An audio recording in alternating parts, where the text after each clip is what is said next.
Once upon a time, there were two sisters named Mangita and Larina who lived in a small cottage. Mangita was very hardworking, and in her free time she worked at her father's fruit shop. Larina, on the other hand, loved traveling and having fun. When she got bored, she would look at herself by the river and brush her long hair. "Today I'm even more beautiful than my sister." One day, Mangita and Larina's father went on a long journey that could not be undone. Although Mangita was very sad about her father's departure, Larina was happy. "Now I can sit by the river all night." After her father left, Mangita began to work even harder. In the morning, she would sweep the floor, make delicious soup for lunch, and hang laundry. Larina's only entertainment was causing trouble for her sister. She would dirty the carpets at home and pour ice-cold water into the cooked soup.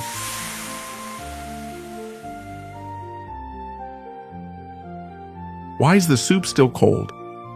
And why are these carpets dirty? I just cleaned them." "The animals you fed must have dirtied them, huh?" One day, Larina went out for a walk in the forest.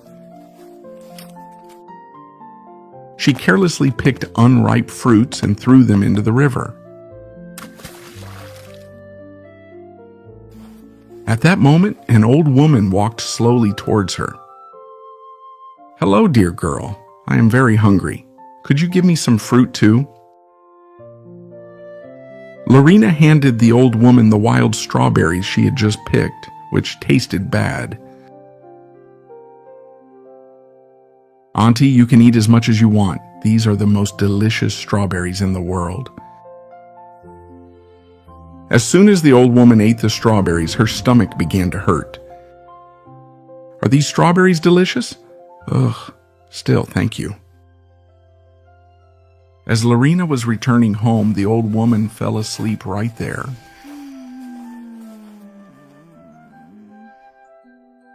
While Mangita was out in the forest gathering vegetables for dinner, she saw the sick old woman. She immediately brought her home and put her to bed. "What is this woman doing in our house? She smells awful." "Don't say that, Larina. The woman is very sick. We must feed her healthy food to help her recover." Mangita prepared hot soups and made herbal teas for the old woman. Larina secretly poured out the soups and put dirt into the herbal teas. "Larina, did you put dirt in this herbal tea? Tell me right now." "No, I didn't put it. The old woman did." In a few days, the old woman had recovered. "You are a kind-hearted girl, Mangita. If you ever get sick, eat these blueberries every day. You will recover right away."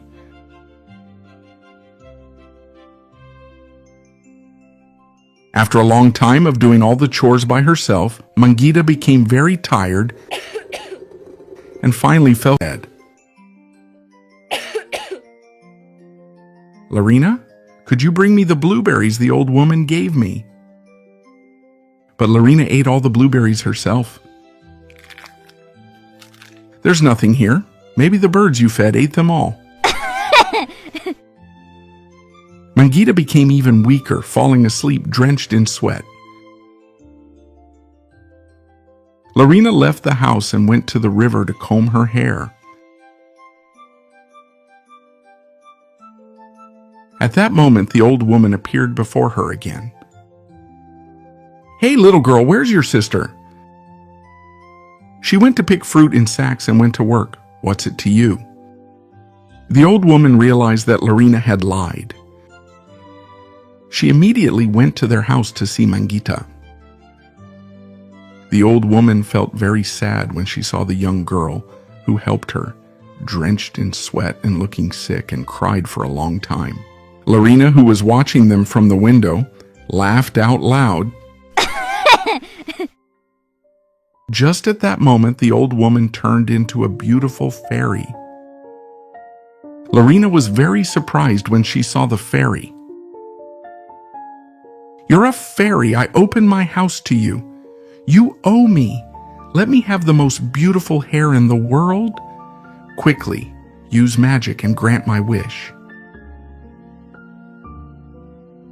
Actually, when the fairy first saw Larina, she turned into an old woman to see if she was a good person. "I gave you a chance to do one good deed, but you always did bad things." At that moment, the fairy waved her magic wand from side to side. Larina's hair turned into ivy. "Ha! My hair! What happened to my hair? It became so ugly! Help!" Larina ran to the river in fear and looked at her hair. As flies buzzed around her head, her ivy hair suddenly got stuck in the ground. "I've become so ugly. I don't want to look at myself." At that moment, the fairy fed a blueberry to Mangita, and she finally recovered and opened her eyes. "Thank you, fairy. I feel much better now." The fairy waved her wand twice, turning their small cottage into a dazzling palace. Mangita was very surprised and impressed when she saw the palace. "Kindness is always rewarded, young girl. This palace is your reward." "Thank you, fairy. But what about my sister? What happened to her?" "Your sister will forever look at her ugly reflection by the river." "I love my sister so much. What is the point of living alone in this huge palace without her? Give us back a happy life in our cottage, fairy. That is my only wish." The fairy was very happy to hear Mangita's words. First, she turned the magnificent palace back into the cottage. Then, she went to Larina, and with her magic wand, she turned her ivy hair back to its old beautiful form. Larina hugged Mangita out of happiness. "You saved me. I am so sorry. I will be a good person now. I promise." At that moment, Larina understood that the happiness of helping others is worth everything. Because happiness becomes more beautiful when shared.